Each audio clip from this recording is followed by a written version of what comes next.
Okay, welcome to the session. Thank you.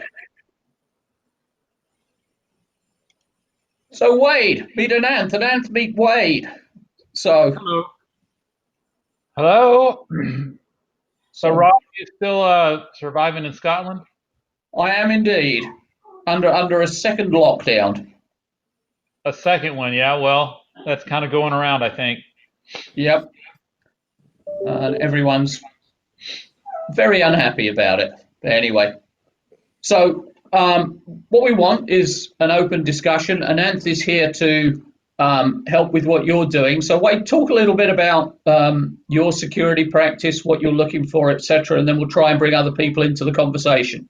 Okay. And I apologize in advance. I have a small dog that's not very happy that I'm on this call. So, um, so we obviously we're an MSP. We have been in business about 18 years. We have our foundational MSP service, which is really basically outsourced IT. It changes marketing names every few years or whatever. We have a cloud practice. We have our own private cloud infrastructure that we've used for, a little bit over 10 years. And we've been migrating that over time to the more public cloud. So we're kind of headed for more of a hybrid situation. And then we have what we call our security as a service offering. And the concept behind that started that about 3 years ago. The premise was if, again, our market is SMB. We're not enterprise, we're after SMB. And so the premise was if companies, management, owners are now okay moving that server out of the office and going to the cloud, then that stuff in the closet that's still sitting there, which is always typically a firewall, a few network switches, maybe some access points. Why do you still own that? And literally because it's in the closet, you don't know if it's supported, if it's end of life, different makes and models. And so our security as a service is really replacing that. And we provide the hardware and all the ongoing management of those devices so that basically our clients just they only have to worry about endpoints. And then we manage those. But as far as dealing with the back end infrastructure, from the endpoint back to the data center, if you look at the stack in the data center, it typically would be a firewall, network switching, host server, storage, whatnot. Let's just take that back end piece completely away from them. So the first year, SMB lags enterprise about probably 18 to 24 months, probably longer now. And so we were a little bit ahead of the curve 3 years ago in the adoption, and we've seen a lot more adoption this year, more than the last two as far as using that service. It's also a very scalable platform. So we have clients that are nationwide where we can ship the devices to our office, pre-configure, ship them out to a location, and then a non-technical person can deploy them. We do not, when you get into higher level services such as SIM, anything that requires your typical 24/7, 365 person to sit there and look at a screen and monitor events and things that are going on. We, by design, do not do that. And that's primarily because our clients do not want to pay for that. So when you look at it strictly from a cybersecurity standpoint, it is definitely not a turnkey solution. There are pieces and parts that we do not have and do not offer, either because our clientele may not want to pay for it, or we're just simply not built to do that from an operational standpoint. And so that's kind of the high level. Okay. So, Ananth, what advice would you have for Wade? I think he's right-sized his solution for his customer base. I mean, the last thing you want to do is bring a Rolls Royce to a person living in New York City. It's a complete waste. He would prefer the subway or the bike. And so if you think about who your customer is and what is it that they want, security means so many things to so many people. But it appears that Wade has thought it through and thought about, getting rid of all of the excess network equipment. Of course, the endpoint's always there. So the only suggestion I could make is that perhaps the endpoint is also within scope. If so, the threats against the endpoint are especially egregious right about now. And in fact, it's the most vulnerable part of any organization because the servers have either migrated to the cloud or are heavily fortified. And the bad guys are capitalist pigs, just like the rest of us. They want, the maximum return for the minimum effort. And if they can get that against the endpoint, they'll get it. So one thing to think about, if you haven't already, is what to offer. There, the game shifted from something ordinary like antivirus, which is old news, to the modern, EDR type solutions. That would be one thing, maybe. Yeah, and we do include the endpoint within our base MSP plan, and we also have the ability to include secure VPN, things like that. As far as your more advanced EDR solutions, we have that ability. I think where we see some opportunity, but I don't see us trying to operationally build that out ourselves, would be when we run into instances where, let's say, we do need more of a 24/7 SOC with real-time monitoring, threat detection, or we have a more of a CISO type, let's say, a compliance or security audit on the consulting side. We aren't built really to do those things. We run into some of those opportunities, and typically we try to find a third party, and frankly have kind of struggled because for us, as the MSP, our clients look at our logo. And so whoever we bring in, regardless of who it is, they are going to look to us for making sure that they get what they pay for. And the problem we've run into is we may find a really good product but lacks decent support, or we find something that is very responsive and the support is great, but then on the product side, it doesn't really quite deliver. And so we do see the potential to find a partner that we can use to plug in those instances where we need that, that higher level of service that frankly requires, more bodies and more, certificates on the wall than makes sense for us to do on an ongoing basis. Yeah, that's good. Excellent. I mean, and one of the questions we get is, as you look at it, security is so big, and it's so complicated. How do you actually find the right partners? And obviously, you've got the vendors like Netsurion, but not just the vendors, but the other people that can help with the complex pieces that perhaps you haven't got the resources to deal with.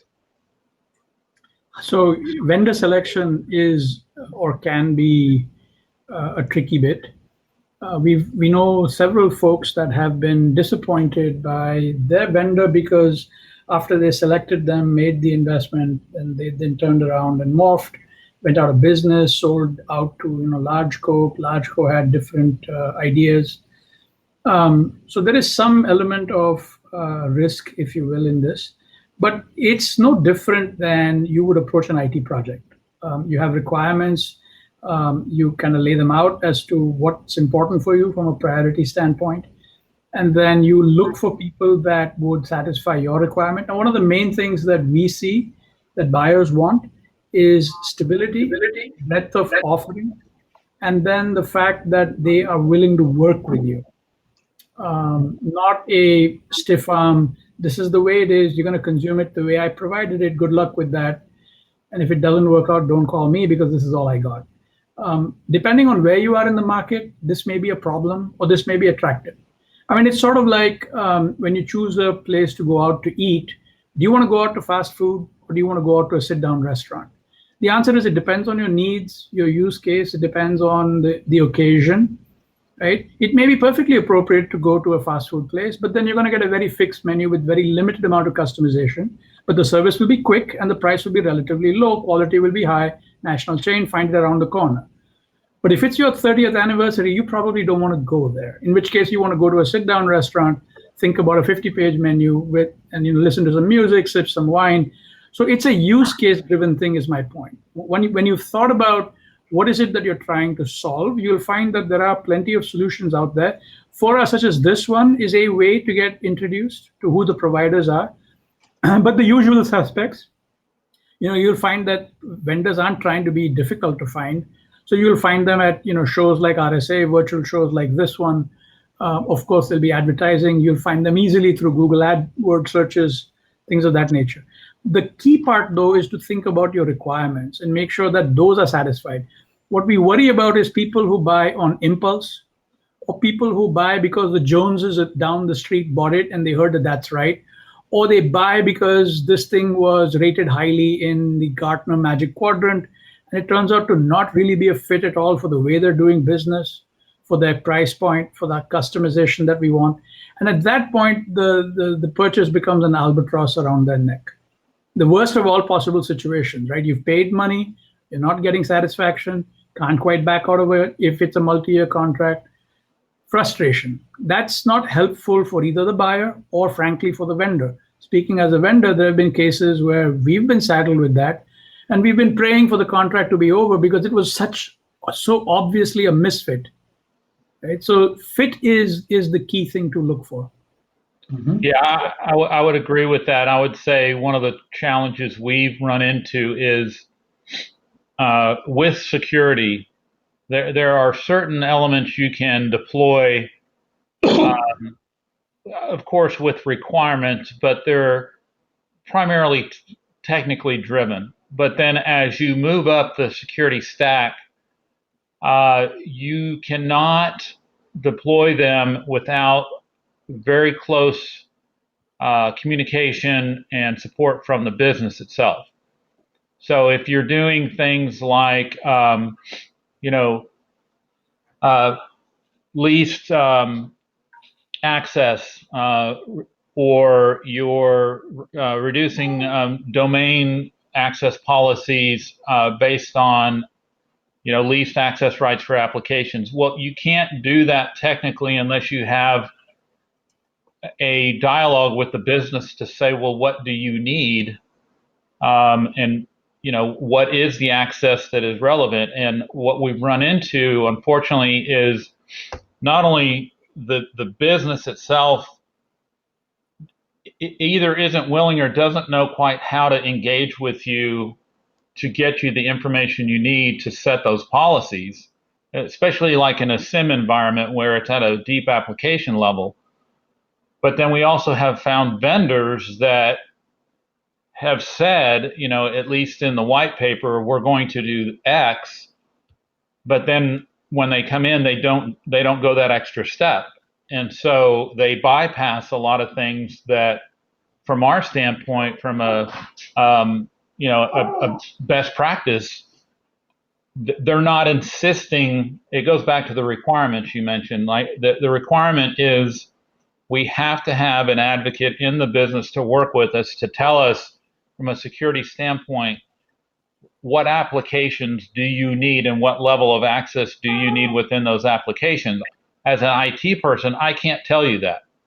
You have to tell me, and I will then put those policies in place. And we've had vendors that won't push all the way. And so even in an assessment where they come in to do an assessment, to me, the findings are suspect because they have not driven that deep. And that's another problem we run into. Mm. So there are two solutions that we suggest in this type of scenario. One is that you want your offering to be iterative, because some of what you're referring to is hard to reach higher level fruit. But there are some easy pickings at the lower levels, and you want to take care of those first. I mean, everyone's got to have antivirus or endpoint protection. And that's where we sit. We're in that low level easy fruit. And so we're really good at that part. It's when we do run into that, as you say, the higher level fruit, we've been pretty frustrated with finding someone that will do it to the quality levels we would expect. So there, the solution suggestion is going to be that look at folks that deliver as a service and get paid by outcome. You can't make someone care. If the guy is going to get his money as he delivers it to you and he couldn't care less whether you turned it on or off, he's going to collect his money and leave. That's the capitalistic instinct, right? I want the maximum return for the minimum investment. But what you are getting now from security vendors is delivery as a service. That is to say, they are obliged to care because they are the ones that are responsible for it, and their name's going to be mud if they don't do it. Mm-hmm. And that's why they will care. Hoping that they will do it is not a good business plan, because hope doesn't really work. Right. Yeah. And one of the things we've begun to see, Ananth, is MSPs partnering together where one is strong in one area and one is strong in another. If I'm going into that kind of partnership, how do I find the right partner? What sort of questions should I be asking? So we see a lot of partners getting together based on some commonality, like, for example, the RMM solution that they share, because that might be the bridge between the two. The other is we see them looking in areas that are complementary. So if the MSP, for example, specializes in risk and risk advisory, then a natural outgrowth of saying that you could be broken in these 27 places is to say, but then I can actually help you fix it. You know, this is the old pull your car into Jiffy Lube and he brings out the oil filter and he shows it to you and he says, this thing's really busted. I could fix this for you for $8.99 if you want, or I could put it back in, your choice. So there are some vendors who look for complementary. You know, they're doing risk advisory, so they want to get somebody that's in operations, or they're doing firewalls, they want someone that does endpoints, or they're doing O365 and cloud, they want someone that's doing on-premise, so that you're not fighting each other, but you're the GPS, if you will, whereas they are the car stereo, and you both belong in the car. And the buyer that has the coin to buy one is probably in the market for the other two. And who do you know that bought a car that said okay to the option for the GPS, but said no to the 12-speaker option? Probably not that many. So it solves for them the marketing issue. Are you pursuing the same kind of customer? And then are you going to horn in on my turf? I hope the answer to that is a no. You can generally find some commonality by either region or vertical that you're chasing. You know, you're chasing car dealerships, or you're chasing dentists, or you're chasing insurance agents, or a particular region. You know, I'm operating in this tri-state area, so are you. Okay, fine, then we'll have a commonality and we can reduce costs by pursuing customers. Excellent. And final couple of questions that we get asked all the time. How do I communicate that to the customer? Because you're in a very difficult situation with security, because the more you make sure that nothing happens, the better the job you do, and the less the customer actually respects what you're doing for them. Well, nothing happens. So what am I paying you for? Yeah. So it is a very difficult problem. It's one that we spent quite a bit of energy on. And in fact, if you recall the poll from earlier today, the number one question was, we cannot communicate our value to the customer. MSPs were unified on that, was the most common answer. I think one tip is to show volume of work. So we used to have these anti-spam solutions, for example, that said they blocked 6,943 emails from arriving to your inbox because they knew that this was something you didn't really want. And then they estimated that if you spend 30 seconds on each one, you would save this much amount of time. So even though it's done its job, it's in the background, you didn't see the results. Because of it, you have a less cluttered inbox. They pop that message up periodically to remind you that this is their value. So what we see often with some of these MSPs is when they present their invoice at the end of the month, and the inevitable question from the office manager is, so why are we paying this again? It's accompanied by a easy to read statistic. We've seen stockbrokers struggle with this. They're managing your portfolio, and you're not entirely sure what the hell is it that they did this month in exchange for the fee that they charged you. Well, they'll send you an easy to understand one pager that says, the market went down by 9 points, but you only went down by 7 points because I was active and I saved your back. Or net of fees, this is where you stand, and this is where you compare against an index like the S&P 500. They're trying their best to show you in non-super economic terms the value of their business. So we find that to be something that MSPs should do, to be able to quantify. If you quantify, then people have a chance of understanding. Otherwise, it's goodness. Everyone agrees that goodness is good, but no one can quite figure out how to pay for it, why to pay for it, and how much goodness to buy. Fabulous. Wade, any final comments, any final questions for Anant? No, I think you're hitting on a lot of things that have been front of mind for us. That aspect of you don't know what you don't know. And if in IT, if you're doing your job well generally, then it should be really quiet because people only call when they have a problem. And so you do have to make not just an effort, but you have to have the analytics behind it to be able to show what you have done. So an example for us might be, we're going to show you how many hours we spent this month working on you that we did not bill, because that's how much time we spend working on your account. So it goes across the board based on the different services you provide. And to do that, you do have to have the analytics to back that up. You can't just, make things up and throw it out there. It needs to be something. If someone were to call you on it, you could say, I'd love to talk about that in more detail. If you want to go through these 100 hours we spent, let's go through that. So those are things we're working on now, actually. Excellent. And Rodney, you've come in. Any thoughts or anything you'd like to add? Can you hear me? Yes, we can. Okay. I listening to what Wade was talking about, it gave me the impression of life insurance. If the concept is described more in that terms, a customer would think of it more along the lines of like paying a premium. So they would not have the same view of what kind of work you were providing, because they would already expect that this is some sort of promissory note or some form of concept of protection for down the road, as opposed to now. Right, and I think it very much depends on the actual service you're providing, the type of service.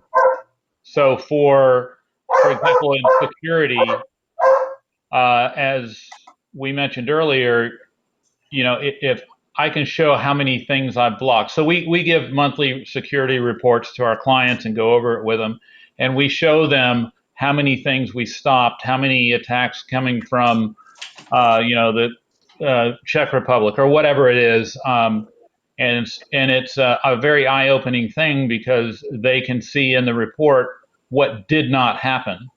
And it's trying to take that same concept to the other lines of service, whether that be your managed services or your cloud services.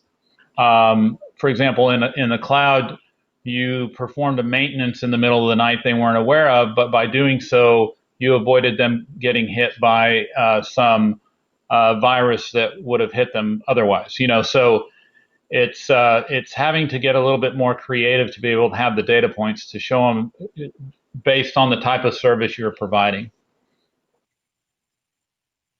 Fabulous.